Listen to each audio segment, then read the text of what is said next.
Қуғын-сүргін жылдары атамекеннен ауған қазақтардың Түркияға табан тірегеніне биыл тура 70 жыл. Арада осынша уақыт өткенмен сол қаралы көштің халық жадында қалдырған ізі әлі өшкен жоқ. Қазақ тарихының сол бір қиын жылдары қанша зерттеліп, талай кітап жазылғанмен әлі де жарыққа шықпаған белгісіз дүние көп.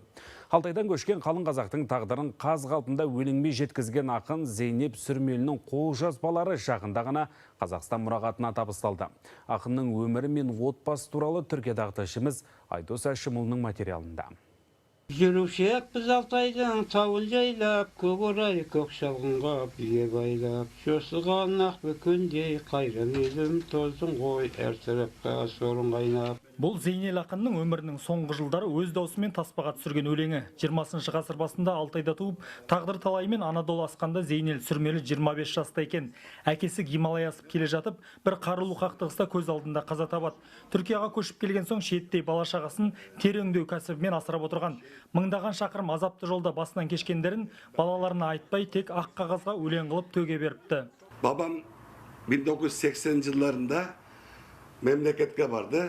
Sonra bir 6 ay kalıp turistlerini görüp yapıp Türkiye'ye geldiğinde ondan sonra bir ilham gelip özüne bu şiir derge başladı. Odan burun çok bolatmıyor. Almanya'dan gelgen ülke teybim vardı. Sonra kendi odasına oturup çekilip o yerge düğmesine basıp ses kaydına bir neseler aytıp oturattım buna şiirlerini okup yapıp biz kirmeydiğimiz o odaya. Ақынның көз тірісінде өз даусымен оқыған өлеңдері жазылған үнтаспалар көшіп қонып жүргенде жоғалды дейді ұлы Махмұт аға.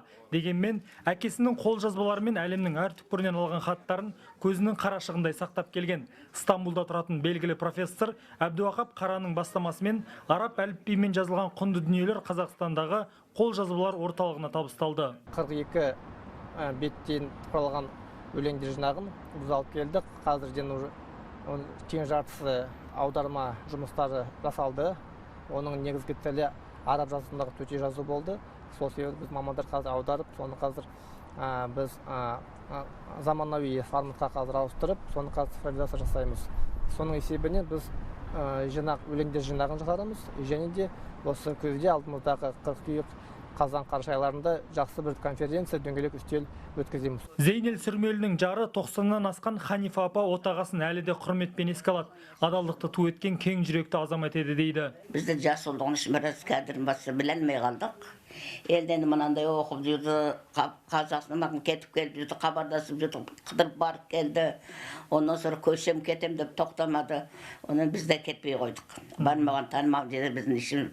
Қазақша біз тілде білмейміз, şeyde bilmiyoruz. Ағайынымыз жоқ епсі бұрда деп біз кетмедік, бала шағадар. Біз кетім деп көп не қылдық. Бүгінде Зейнел Сүрмелінің ұрпақтары әлемнің әр түкпірінде тұрады. Бір ұлы Стамбулда, бір баласы Парижде, енді бір қызы Америка асқан.